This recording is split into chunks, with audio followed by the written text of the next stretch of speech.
First Person is produced in cooperation with the Far East Broadcasting Company, who rejoice in the stories of changed lives through the power of Jesus Christ. Learn more at FEBC.org. We do have a legal heritage in which it was recognized that the developing human being in the womb was a child, a human being, a person. But Roe versus Wade certainly severed that heritage, and we now have to rebuild it.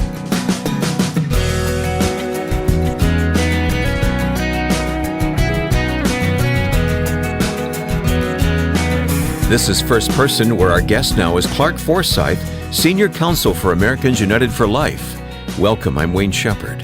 Clarke Forsythe is also the author of Abuse of Discretion, the inside story of Roe v. Wade, and we'll get to know him coming up on this edition of First Person. To start, I'd like to direct you to our website, firstpersoninterview.com, where we post the notes from each of these weekly interviews. The interview itself is also there online, as well as the schedule of upcoming guests. Plus, you can follow us at facebook.com/firstpersoninterview and leave a comment regarding each program. Our guest, Clarke Forsythe, has argued cases before federal and state courts and has testified before Congress and state legislatures. He has also written much on pro-life policy issues, having published law review articles and book chapters, as well as many other pieces. As Senior Counsel for Americans United for Life, I asked him about his motivation for his significant role in the pro-life movement. Well, it's certainly my belief in Christ and my Christian convictions that go back to, college, high school, college. Certainly they were developing through those years. In fact, I can remember during summer, I didn't have Christian professors, and during the summer, I would kind of do my own homework and read Christian philosophy and Christian theology to kind of get prepared for the next semester. Okay, so you were self-motivated. Very much so, and in this work, I think you have to be, because when there's such a professional and cultural and political degree of opposition, you have to be self-motivated and have very, very strong convictions about the law and about changing law and public policy to protect life. Yeah. Did you always want to pursue the law as a career? No, I suppose I developed an interest in the law in a political science class in high school, and then I studied pre-law in college. But even when I got out of college, I was thinking about the sanctity of human life. But I had a number of different options, and I turned down an insurance defense firm offer to go with Americans United for Life early in 1985. I've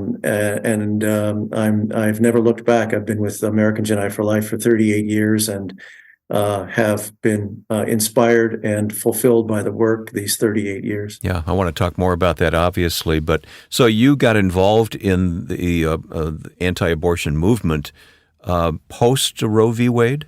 Yes. Roe, as you know, came down in January of 1973, and I graduated from college in 1980, and I think it was the election of 1980 that spurred me to first think about the connection between the election and public policy and Roe versus Wade and the sanctity of human life. And after that election, my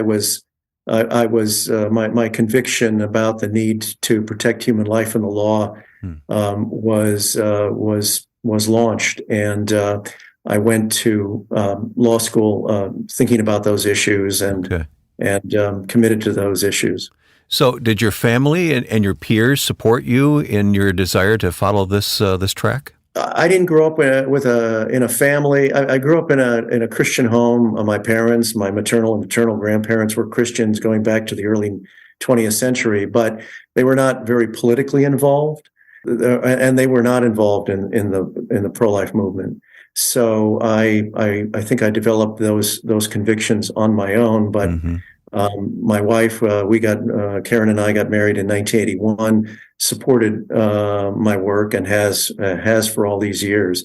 So my parents came on board later, but Karen was an early spur to the social and emotional and intellectual support for the work. Okay.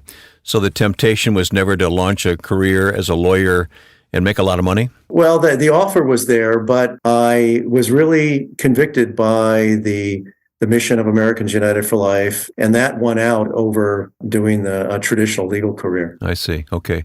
Tell me about those early days then. I know you've had a number of positions with AUL, Americans United for Life, but what about those early days? What was that like? I first started in 1985, and that was actually at the kind of peak or the last years of the Justice Harry Blackmun pro-abortion majority on the Supreme Court. And those were difficult years because this was even before Justice Scalia joined the Supreme Court. And we were involved in state legislatures working for pro-life legislation in the states. We were involved in the Supreme Court. Within weeks after I joined Americans United for Life, I was working on a Supreme Court brief in a case that was argued by one of my mentors, Dennis Horan, in November of '85. So got kind of thrown into the deep end of the pool immediately. And we were working in the legislatures, we were working in the courts, but it was about 18 months until Chief Justice Berger retired and was replaced by Chief Justice Rehnquist, and then Justice Scalia joined the court and became, as you know, one of the most articulate and committed opponents and critics of the Roe v. Wade decision, and that things started to change, but it was still a long road from there. Mm-hmm. And Americans United for Life, what was the genesis of that organization? We were actually begun in 1971, 18 months or 2 years before the Roe decision, begun by a kind of a diverse group of academics and intellectuals and lawyers, Catholic, evangelical, Protestant, Jewish, atheist, but who were all convicted by the need to protect the sanctity of human life and concerned about the abortion issue and where it was heading in the country, seeing that it could get up to the Supreme Court, seeing that it would be possible for the Supreme Court to declare a right to abortion. So that happened 18 months after AUL was founded, and it, of course, changed the mission to opposing the Roe decision and a strategy over those 37 or 8 years to see that the Roe decision was overturned. Mm-hmm. And we'll get to that a bit later. We've got much to talk about. But how did you maintain your equilibrium and your heart all these years when it seemed so discouraging at times?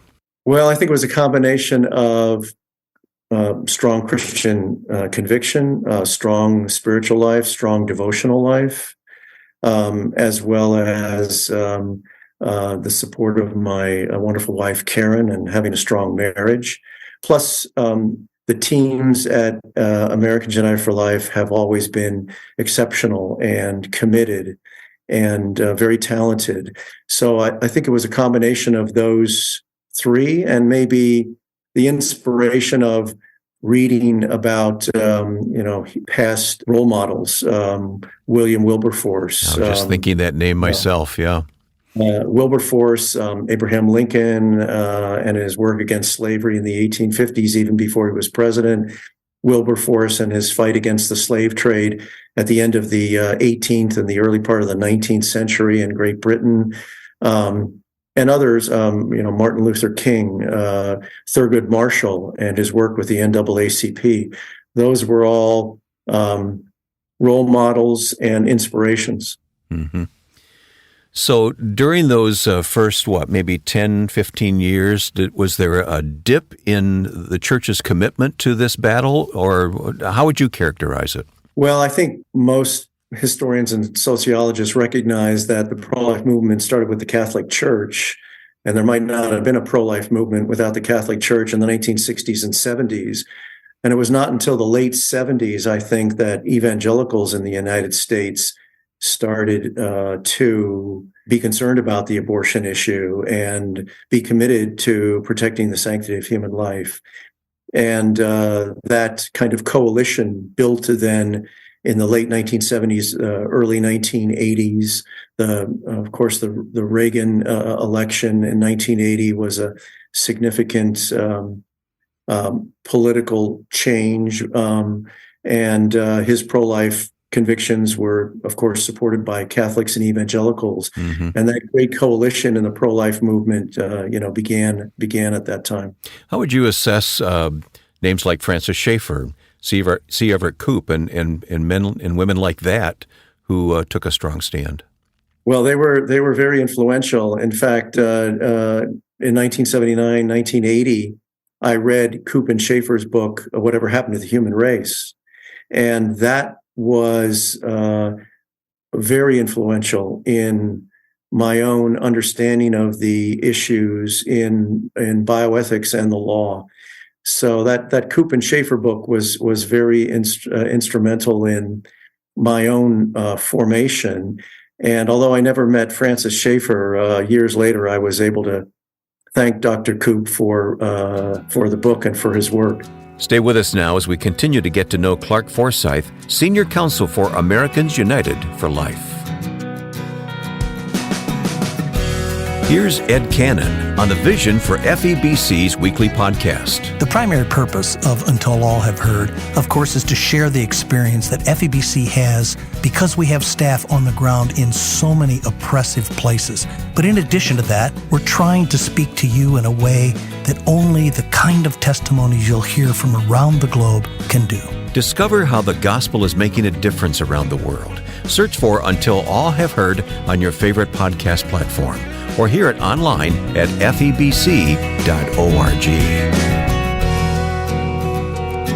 My guest is Clarke Forsythe, who is Senior Counsel at Americans United for Life.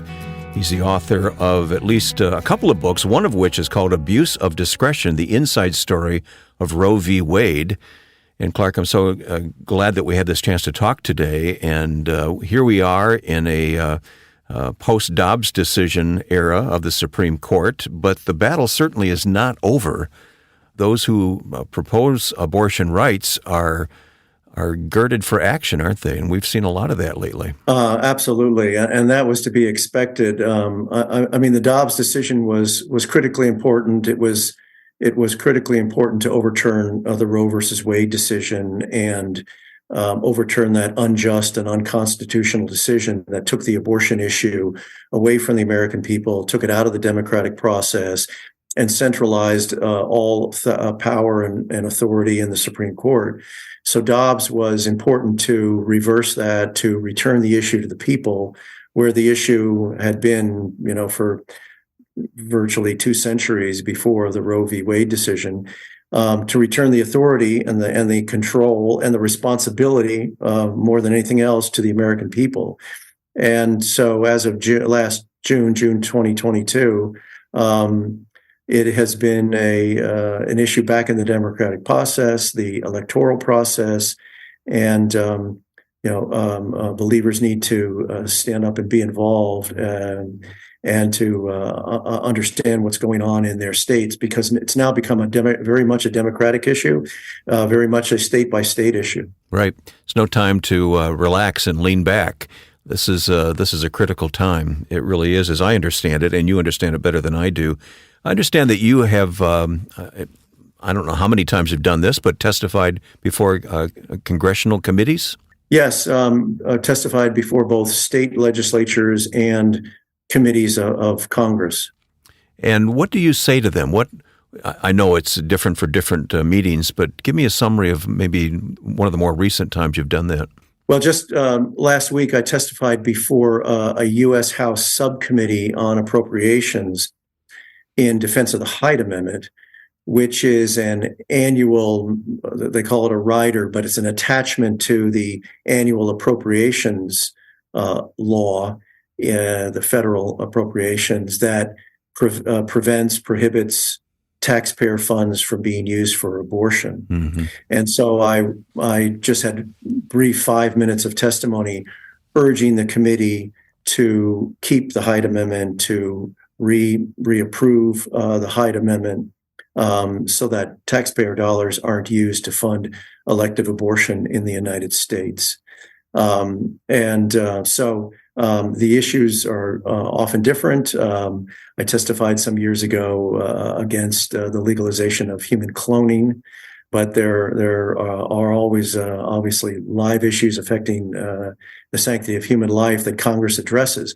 But not much is going to come out of this Congress before the next election, and the states have become even more the place where these debates are being held, vigorous debates state by state throughout the year. Right. Well, you and others have fought so long and so hard to outlaw abortion in America. What was it like when the decision came down and Roe v. Wade was overturned? What was that day like for you? Well, of course, it was not a complete surprise because, as you know, the majority opinion or the draft majority opinion by the court, written by Justice Alito on behalf of himself and four other justices, had been leaked. Right. Very controversial move. Right. Yes, it was very controversial, a breach of trust within the Supreme Court. Never before had an entire majority opinion been leaked. And so that happened 6-7 weeks before the final Dobbs decision came out on June 24th. And so the wonder during those 5, 6, 7 weeks was, are the five going to stick together? Is the leaked opinion going to be reflected in the final opinion? Mm-hmm. And sure enough, that happened on Friday, June 24th. The eventual final opinion was even stronger than the leaked draft opinion, and Justice Alito, Thomas, Gorsuch, Kavanaugh, Barrett hung together those five to overturn the Roe versus Wade decision. So it was the culmination of decades of work, but we realized that the issue was just going to be sent back to the states, and it was going to be up to governors and state attorneys general and state legislators and the voters to determine the issue state by state. And that's how it's turned out over these last 7 or 8 months. Yeah, and will continue for some time to come, no doubt. Yes, for decades. I understand that Justice Alito cited your book in writing his opinion. Can you summarize what that was about? Yes, he was discussing the history of the Roe v. Wade decision, and he was discussing how the court in Roe versus Wade kind of made up the viability rule and made up the trimester framework. The court was not urged at the time to tie the protection of life to viability. The court was not urged at the time to divide pregnancy into 3 trimesters and allow regulation of abortion differently according to the 3 trimesters. The court, as I discovered and wrote in abuse of discretion, and based on reviewing the papers of 8 of the 9 justices who were involved in the Roe decision, the court made up a lot of the Roe decision based on their own research and based on their own discussion behind the scenes.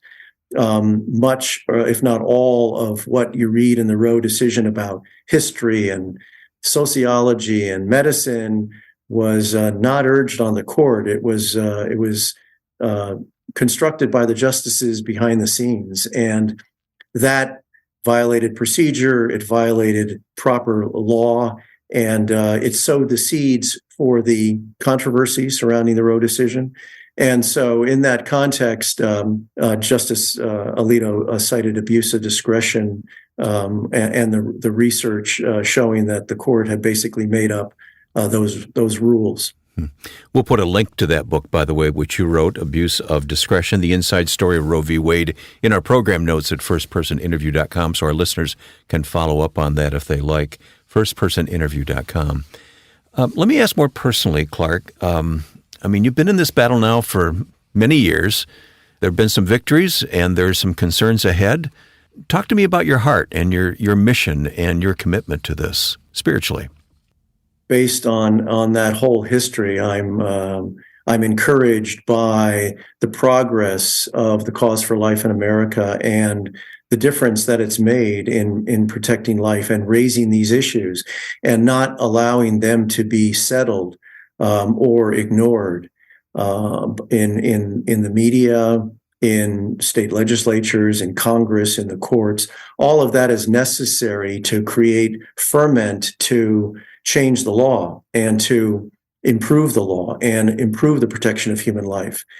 And personally, since the Dobbs decision last June, I've begun to shift my personal focus in my work at AUL to some of these other bioethical issues that are not only present but coming down the pike, like artificial intelligence and its implications, or genetic editing and therapy and its implications, or the importance of informed consent. I'm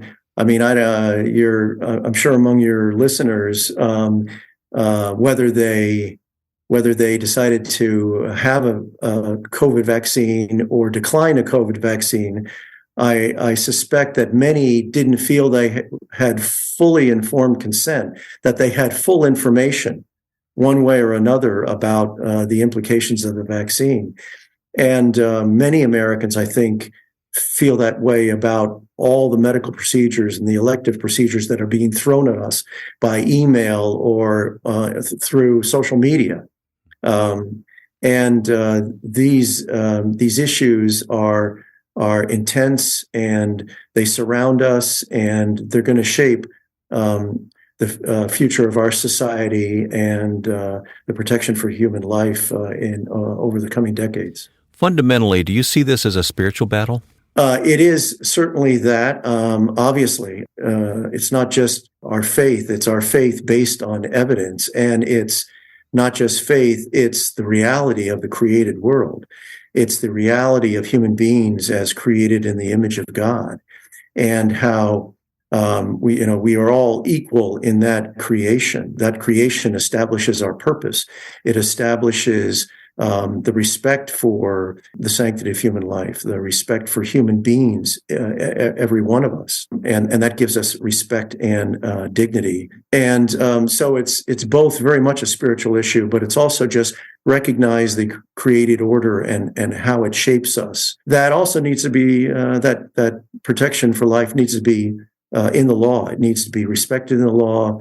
We do have a legal heritage going back hundreds of years, in which it was recognized that the developing human being in the womb was a child, a human being, a person. But Roe versus Wade certainly severed that heritage, and we now have to rebuild it. Clarke Forsythe is spending his life protecting the unborn and is doing so motivated by his faith in Christ. He's written much on issues pertaining to the pro-life position, and we'll place a link to his full bio and writings at firstpersoninterview.com. We'll also provide a link to his book, Abuse of Discretion, The Inside Story of Roe v. Wade, also at firstpersoninterview.com. A word of thanks and appreciation for the Far East Broadcasting Company for making these interviews available.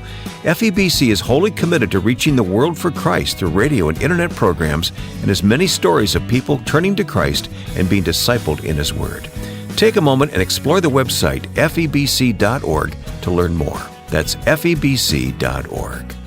Now, with thanks to my friend and producer Joe Carlson, I'm Wayne Shepherd. Join us next time for First Person.